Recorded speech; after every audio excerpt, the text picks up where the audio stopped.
people like me. You need people like me so you can point your f***ing fingers and say, that's the bad guy. That's the bad guy. That's the bad guy. That's the bad guy. That's the bad guy.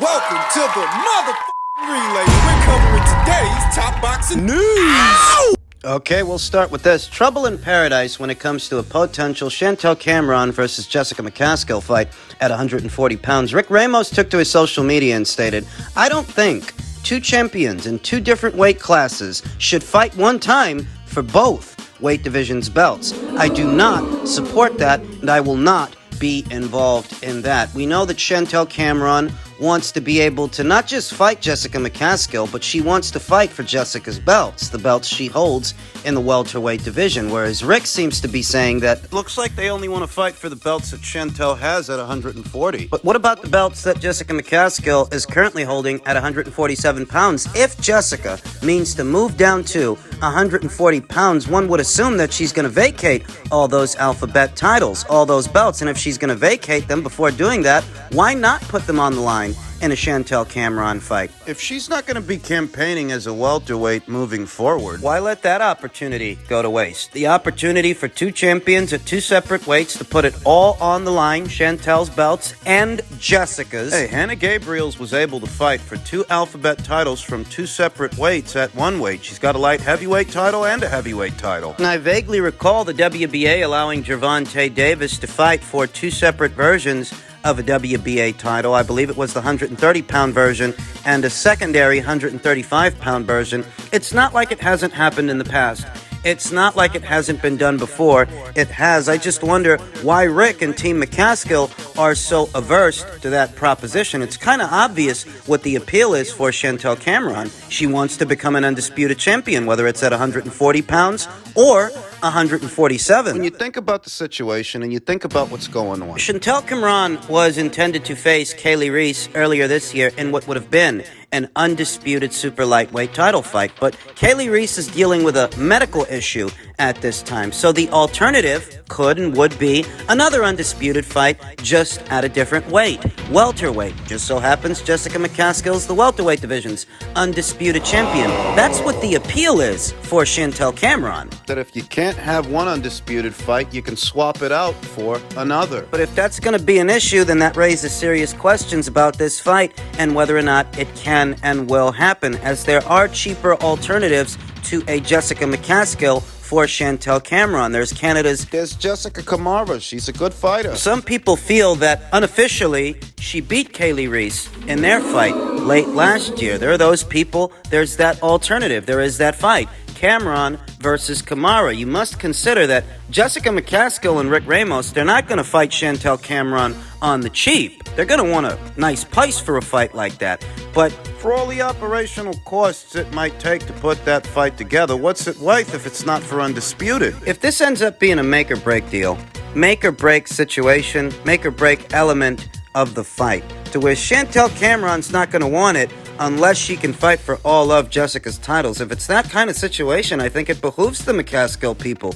to simply do the fight, because what's the alternative to not doing the fight? If you leave in the welterweight division, you don't want to campaign there anymore. You want to move down to 140 pounds. Well, at 140 pounds, there ain't no other alphabet titles to fight for. All the alphabet titles are split between two fighters, two champions, Chantel Cameron being one among them.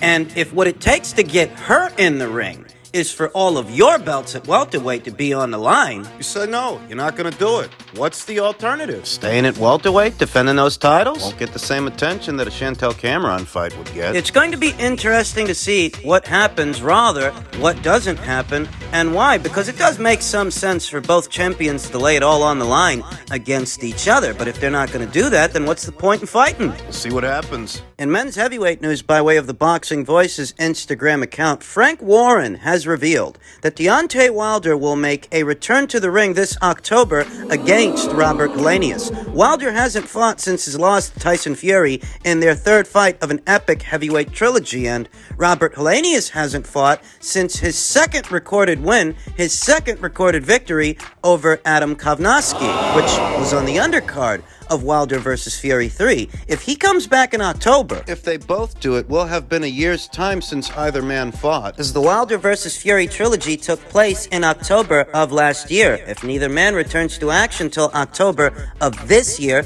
it will have been a year's time since either man saw action. A year squandered for Robert Helenius, I'd say. Deontay Wilder, him taking a year off after two back-to-back shellackings. Two demoralizing beatings to the same guy. It's not hard to understand why he might have wanted some time away from the ring to refocus and retune, refuel. Recharge those batteries. It's not hard to understand why Deontay Wilder might have wanted to, needed to take a year off after that. But with Robert, it's a little different because Robert's coming off of consecutive wins, consecutive victories. 2 over the same guy and 3 overall. Robert Helenius was stopped in 2019 by Gerald Washington. I believe that was an 8th round knockout. Since then, he fought 3 times, though he could have and should have perhaps fought at least once more. To keep the tools sharp, to keep the machine well oiled. Deontay Wilder fight may end up being the biggest fight of Robert Helenius' career. It may end up being the biggest purse he's ever fought for. I've long stated that in spite of the 2 beatings that Wilder suffered at the hands of Tyson Fury, there is some marquee value in his ring return, as that will galvanize his cult of followers, his cult of fans. They haven't all died out or disappeared. They're still out there. And if Robert Helenius does end up fighting Deontay in October, he will be fighting him at a very opportune time when Deontay Wilder has been demoralized, maybe mentally and spiritually broken, on the comeback trail, looking to rebuild himself and recapture the fighter that he was, the air he used to have about him. He really is catching Deontay at the most opportune time. Assuming he ends up fighting him in October. And you want to be sharp in a situation like that. You don't want to have to shake off cobwebs and ring rust. Let Wilder shake all that off. He needs to. But in Robert Helenius' situation, you were coming off of 3 consecutive victories, 3 back-to-back wins. You should have got out there in between last October and next October. Not against somebody dangerous, not running any risks, but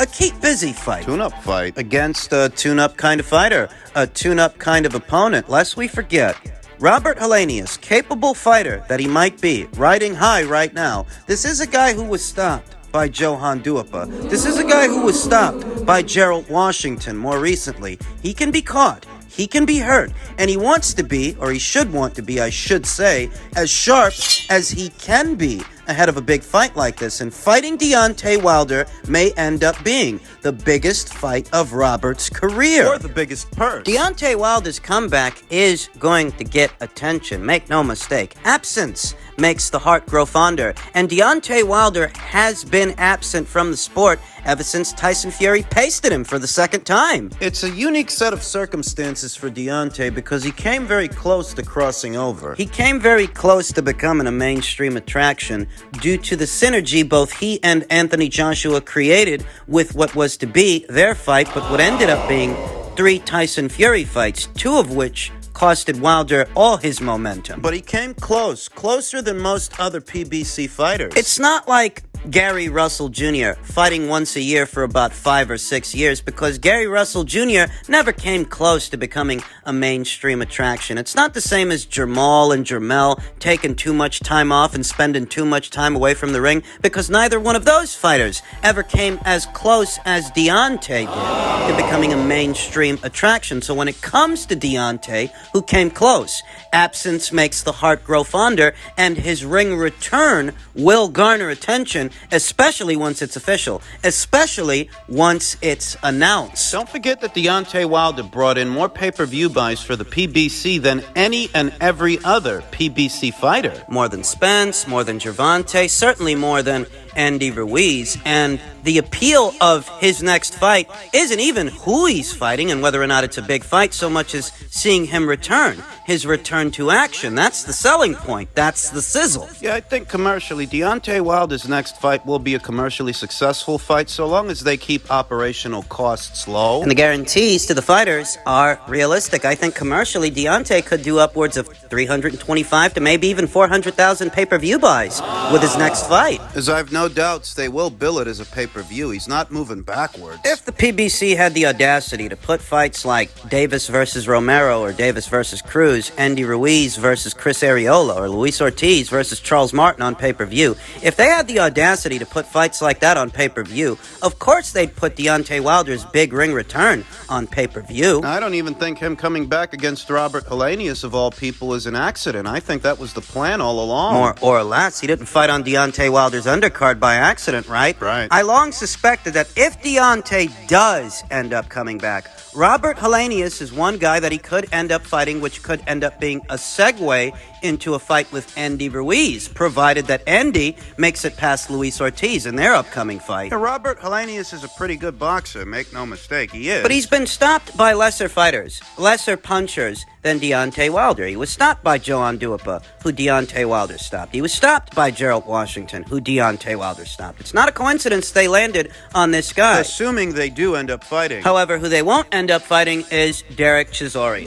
Deontay Wilder's co-manager, Shelly Finkel, has dismissed the possibility of Wilder versus Derek Chisora. He said Chisora, he just edged a split decision over Kubrat Pulev. No way. That was never gonna happen. Sensible and sensical decision that might have been. Deontay Wilder potentially traveling abroad to take on a Derek Chisora, a guy with a cult following in the United Kingdom. Believe it or not, that fight would have done well at the box office. That's a fight that commercially would have had a lot of potential, but I never expected Deontay to take on that fight. Take on that guy. It was never going to happen, and if I'm being honest, I don't expect Deontay Wilder to actually leave the island. The PBC is going to keep things PBC. In men's super flyweight news, on the heels of his big revenge win over Donny Nietes, the timing might be right for Chocolatito versus Ioka. If only this fight could have happened years ago when both men were in their prime. The golden era at junior bantamweight got its latest chapter on Wednesday. In dominating fashion, 33-year-old four-division champion Kazuto Ioka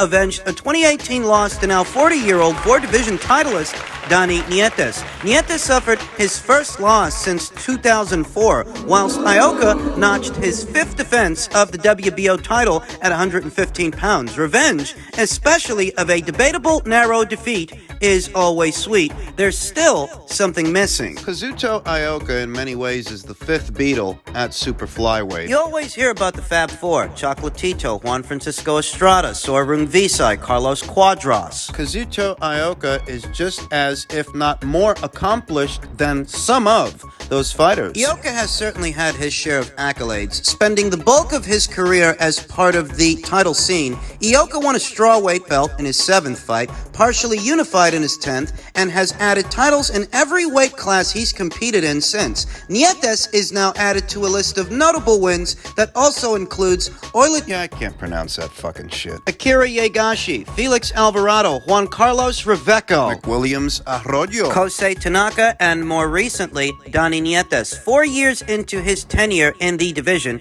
Ioka hasn't yet shared the ring with any of the hardcore four that drove the engine of the division for the last 7 years: Carlos Quadras, Sor Rungvisai, Juan Francisco Estrada, and Roman Gonzalez. To his credit, Ioka's win over Arroyo came on the heels of Arroyo beating Quadras. But Estrada and Gonzalez in particular stand out. Estrada and Gonzalez have shared divisions with Ioka off and on for a decade, well before any of them were winning belts at junior bantamweight. There's a growing demand here stateside for young Bam Rodriguez, who's taken the super flyweight division by storm, beating 2 of the 4 kings at this weight, Carlos Cuadras and Sorung Visai. There's a growing demand for Bam to take on either Chocolatito or Juan Francisco Estrada, whoever ends up winning their fight, which is supposed to be going down this fall. But in truth, I'd rather see Kazuto Ioka take on the winner of that fight. It's only right. He really is the 5th Beatle. Bam Rodriguez represents the next generation of fighter,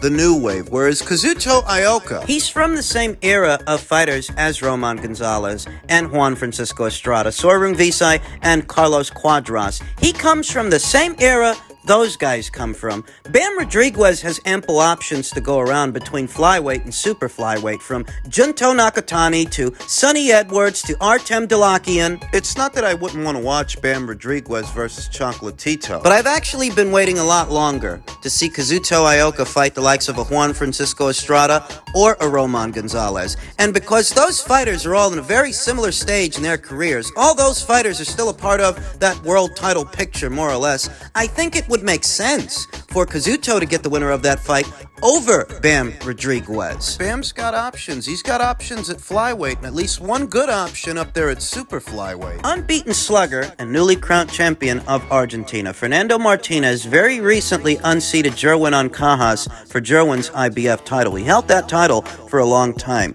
In that way, this division actually has 2 newly crowned unbeaten champions, Bam Rodriguez holding the WBC world title and Fernando Martinez holding the IBF. A fight between them, given that they're both new blood being injected into this division, a fight between them makes a lot more sense than Bam Rodriguez taking on the relics of the past, at least right now for me. I've been waiting for Kazuto Ioka to fight Roman Gonzalez or Juan Francisco Estrada for a very long time. Kazuto Ioka's still got a belt. He's still a reigning world champion after all these years. It's not like he doesn't bring something to the table. He does. He's still a reigning world champion. It's not like he's so past it, so over the hill that he's just the shadow of the fighter that he used to be. He is more or less still on the level enough that he's successfully defended that WBO title 3 or 4, 5 times now. Maybe it's just wishful thinking on my part, But I would much rather see Ioka versus the winner of Gonzalez versus Estrada 3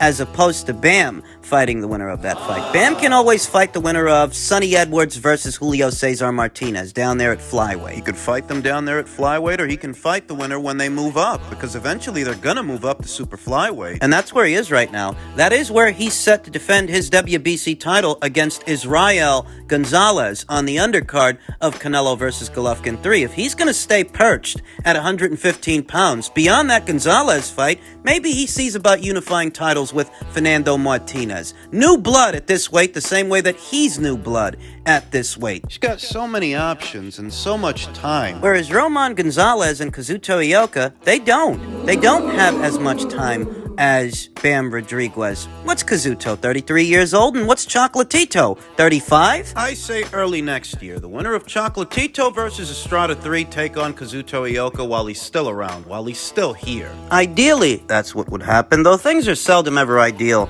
in the sport of boxing, and it might just be wishful thinking. In all likelihood, it may not happen that way. There's a window of opportunity there, but it might close soon.